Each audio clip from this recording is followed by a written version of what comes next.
Bienvenidas y bienvenidos en Para Entendernos, su programa de psicoeducación semanal aquí en YouTube. Estamos con ustedes, Itania María y Wendy Alba. Hola, Wendy. Hola, Itania. Feliz de tener 4 meses ya con nuestro programa Para Entendernos. Gusto en verte nueva vez. Sí, el tiempo vuela. Y hoy Wendy y yo estamos celebrando. ¿Qué estamos celebrando? Que es el primer programa que hacemos porque una de nuestras seguidoras, Alex, nos lo pidió. Alex, este es el tema que pediste. Alex González, el tema que pediste de parentalización. Vamos a hablar de ese tema. ¿Con quién vamos a hablar de ese tema, Wendy? Vamos a hablar con la licenciada Rafaela Burgos, nuestra querida Rafaela Burgos, una mujer de muchos años en el trabajo con familias, es terapeuta familiar, conferencista, profesora universitaria y directora del CEDIC.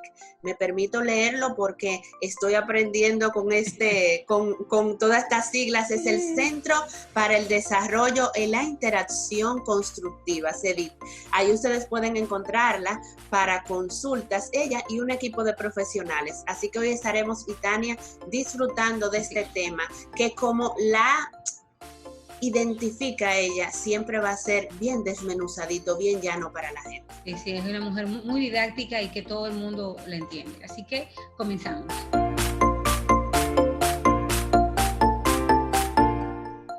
Ahora sí vamos a iniciar nuestra conversación con nuestra invitada de hoy, la maestra Rafaela Burgos. Gracias por estar aquí, profesora. Un gusto. Bueno, nos gustaría saber, ¿qué es eso de hijos parentalizados? ¿En qué consiste eso de la parentalización? Sí, la parentalización ocurre en familias donde uno de los miembros, casi siempre uno de los hijos, asume funciones, tareas y roles que no le corresponden a su subsistema. Es importante aclarar, ¿verdad?, que la familia tiene subdivisiones, como grupos, ¿verdad?, que se diferencian en los roles, en las tareas, en las atribuciones.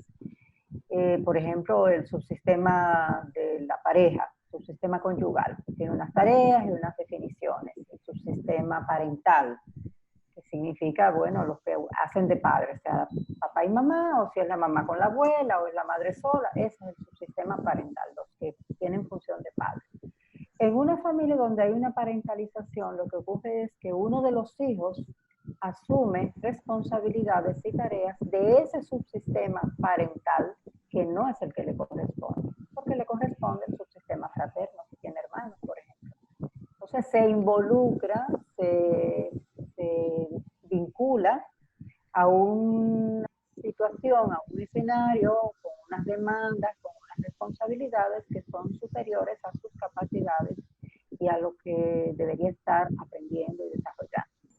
Bueno, después de haber definido la parentalización, ¿tiene efectos esto a nivel emocional, social para los niños, niñas o para ese olón, verdad? Sí, muchos. O sea, las consecuencias pueden ser muy diversas. Una básica, elemental, es la sobrecarga. O sea, el hijo parental o la hija parental, que es interesante decir que en muchas familias es el primogénito o la primogénita. Y por asuntos de género, vemos más, sobre todo en la práctica clínica, vemos más hijas parentales. Eso, los estudios tendrán como que emplearse, ¿verdad?, para darnos un poco de explicación a eso, pero veo muchas más hijas parentales y tiene que ver mucho con el género. Las niñas son acostumbradas, enseñadas a cuidar en las familias. Entonces es mucho más fácil que una hija asuma esos roles cuando la madre no está o cuando los adultos están ocupados o están ausentes, que una de las hijas que está, digamos, de alguna forma habituada a ser la que cuida, la que atienda, la que enfrente situaciones hogareñas, pues sea la hija elegida. Y decimos elegida entre comillas porque no es una elección consciente, pero sí es una elección para ser la hija parental. Pero también hay varones, hay muchos hombres que son los hijos primogénitos de una familia que son utilizados, son digamos, encasillados como el hijo parental en esa familia. Entonces la sobrecarga es la principal de las consecuencias en cuanto a responsabilidades, a demandas, a ejercicio de autoridad, a destiempo. Eso se puede ver, profesora, a lo largo del tiempo, porque estamos hablando, ¿verdad?, de las diferentes etapas de vida. Ya cuando una persona, una mujer adulta, que haya tenido ese rol, ¿cómo le sigue impactando en otros ciclos de su vida? Sí, definitivamente. Esta es una cuestión interesante. Un hijo parental, pues probablemente se afecta a su socialización, porque está desarrollando habilidades que corresponden a los adultos, pero no las que les corresponden a su etapa de desarrollo, a jugar, a perder el tiempo, a entretenerse, a crear, todo eso se lo pierde porque está ocupado cuidando a los hermanos, haciendo que las cosas sucedan, dando respuesta que los adultos le van a pedir. Es decir, es una persona que está perdiendo la oportunidad de desarrollar habilidades y capacidades que son fundamentales para el desarrollo social y emocional. También es importante saber que un hijo parental tiene un lugar impreciso en la familia.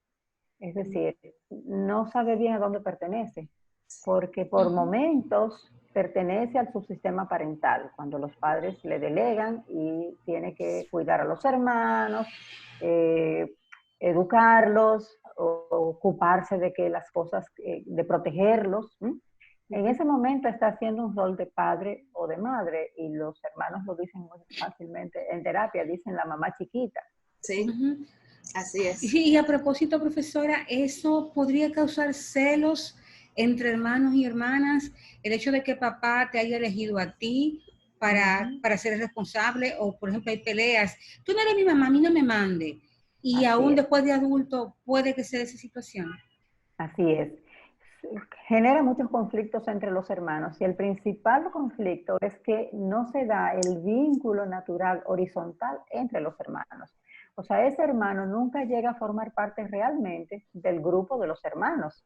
Por eso es que yo decía que se queda en tierra de nadie, porque no es un papá real, y cuando los papás llegan o cuando el adulto responsable asume su papel, ya lo excluye, pero los hermanos no lo aceptan, porque no es del grupo, es una persona que me corrige, que me llama la atención, que me prohíbe, por tanto no es un igual.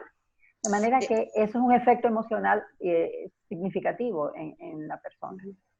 Profesora, me pongo a pensar sobre los aspectos culturales, porque cuando usted hablaba, por ejemplo, de las mujeres, en culturas donde las mujeres pues tenemos muy bien definido para qué venimos al mundo, no es solamente se da un aspecto a lo mejor inconsciente del cuidado de esto, sino que también influyen esos aspectos culturales, profesor. Sí, sí, el aprendizaje, o sea, nos enseñan para ser cuidadoras.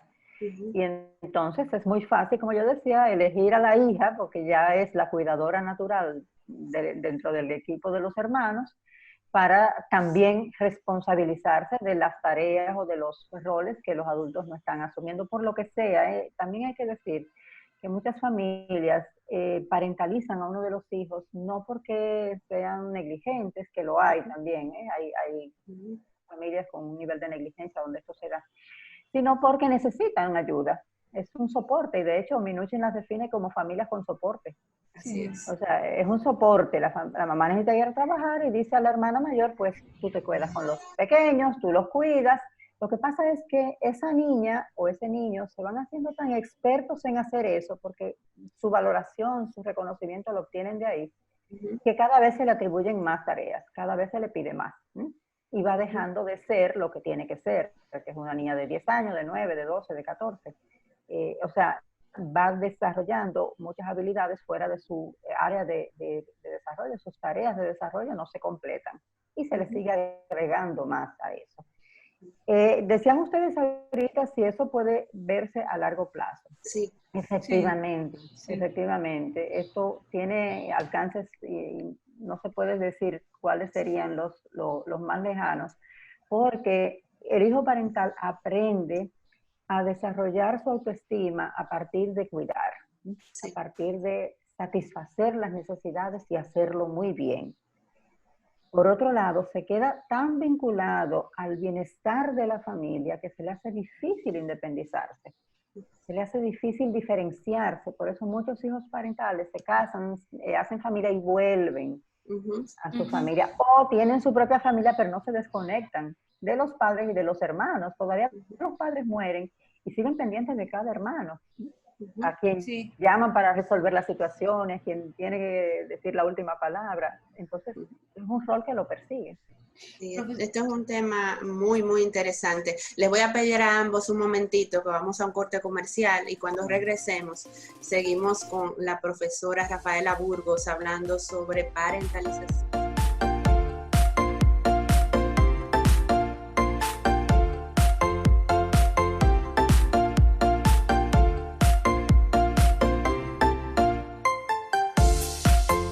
Gracias por seguir con nosotras y nosotros. Estamos conversando hoy con la profesora Rafaela Burgos, psicóloga, terapeuta familiar, y estamos hablando del tema de los hijos parentalizados, esos hijos que en el sistema familiar llevan la mayor responsabilidad. Antes de irnos a los comerciales, hablábamos sobre, respecto más bien, que aunque esos hijos se hagan adultos, lleguen a viejos, como decimos, siguen siendo, así que decimos, llegó a viejo, llegó a viejo, y como quiera sigue pendiente a la casa. Yo he conocido un par de casos, profesor, y me gustaría que usted me dijera a qué se debe, de mujeres que han decidido no casarse y me han dicho clara y taxativamente, yo me cansé de criar, yo me harté de atender muchachos y criar, y dije que no me iba a casar porque yo no iba a seguir en lo mismo. ¿Con qué tanta frecuencia se puede dar esto? Se puede dar, pero no necesariamente va a ser esa la opción. ¿Ves? O sea, dentro del abanico de posibilidades, puede ser que mucha gente asuma que ya está cansado y que ya lo ha hecho demasiado tiempo. Con lo cual, cuando puede elegir, dice, no elijo eso. Elige no tener hijos, o no tener pareja, o no vivir no crear una familia propia porque ya agoté mis energías en la familia nuclear, en la familia de origen. Pero sin embargo, lo que al menos yo veo más frecuentemente es que como su valoración, su validación, su autoestima, su capacidad de recuperación, de dar cosas que necesita dar, están tan enfocadas al cuidado, siguen siendo cuidadores. La mayoría sigue siendo cuidadores. Y de hecho, suelen relacionarse con los demás a partir de ese rol de cuidadores. Ustedes seguro conocen personas que están buscando a quién cuidar, a quién ayudar. Así es. Sí, lo necesitan. Sí, yo creo que esa sobrecarga, yo la veo también muy reflejada en gente cercana, porque, ¿verdad? Esto nos atraviesa a todas y todos. Sí. Y esa autoestima también, como usted decía, se basa en esto. Si hay una persona que nos está escuchando y se identifica con todo esto, hay salidas, siempre habrá una opción para poder revisar y poder mirar eso y hacer cambios. Sí, las hay. Y el primer elemento para hacer eso es esa reflexión de la historia personal. Sí. O sea, mucha gente que está repitiendo este patrón de ser el cuidador universal, yo digo a veces como ambulancia, andamos buscando a los heridos para rescatarlos. Sí, porque no lo asocia con su historia, entiende que así soy yo, esa soy yo y yo no puedo cambiar. Sí, pero cuando explicamos esto, cuando entendemos cómo se adquirió este rol, cómo se asumió que esa era la identidad de esa persona, cómo llegó a desarrollar esos recursos para relacionarse y los efectos, el costo que eso tiene, entonces la gente comienza a darse cuenta de que eso no lo tiene que definir eternamente. Que también pueden pedir, no solamente dar, que también pueden poner límites, porque esa es una de las cosas difíciles para el hijo parental, poner límites, decir que no, porque no se le permitía decir que no, tenía que estar disponible y tenía además una carga de culpa que sigue en la adultez muchas veces. Esa carga cuando el hermano se porta mal y el padre le pregunta, ¿y por qué lo dejaste hacer eso? Tú eres el grande. Así es. Entonces es responsable de todo lo que pasa, incluyendo las cosas que no están bajo su control. Con lo cual es una persona que se culpa constantemente de situaciones que no tienen mucha lógica porque no se le pueden atribuir objetivamente. Profesora, esos casos también que se dan con los hombres, por ejemplo, se divorcian los padres y se va el papá o muere, y entonces este muchacho pasa a ser el hombre de la casa, Sí, sí, sí. a sostener la casa, dejar de estudiar porque tiene que ponerse a taxiar, porque tengo que proveer en mi casa. Y sigue el patrón del papá y deja de ser. ¿Qué pasa con esos hombres, profesora? Mira, me preocupa mucho menos el que tenga que producir porque la familia se quedó con muy pocos ingresos y tiene que enfrentar la demanda económica. Eso me preocupa menos que los aspectos emocionales que son invisibles. Me preocupa más el niño, el adolescente que le dicen, ahora tú eres el hombre de la casa, cuida a tu mamá o cuida a tus hermanos. Eso sí crea un compromiso, una lealtad que el niño no puede cumplir, pero se ve obligado a responder frente a eso. Ya si un adolescente, 17, 18, hasta 16, o un adulto joven que tiene que salir a trabajar cuando nunca ha trabajado porque se necesita dinero en casa, es otra cosa. Es otra cosa, porque ahí se sabe que es un asunto de supervivencia económica, pero lo otro es lealtad emocional, es la sensación de que primero tengo que sustituir a mi papá, con lo cual ocupo un lugar que no me corresponde y me enfrento a una figura con la que yo debería poder tener una relación distinta. Segundo, si yo ocupo el lugar de mi papá, ¿dónde queda mi mamá? O sea, ¿cuál es mi relación con mi mamá ahora? ¿Cómo es? ¿Somos horizontales?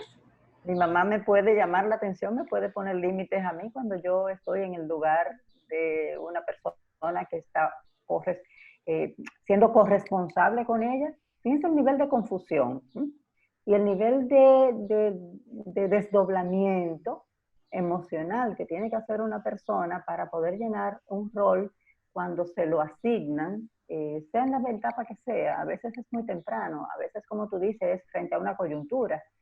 Pero ese hijo que se elige o que eligen para desempeñar ese rol en esa coyuntura, no se elige de la nada, venía ya. O sea, ya había un perfil, ya había una participación, ya había una selección en esa familia, porque yo creo que esas cosas no ocurren al azar.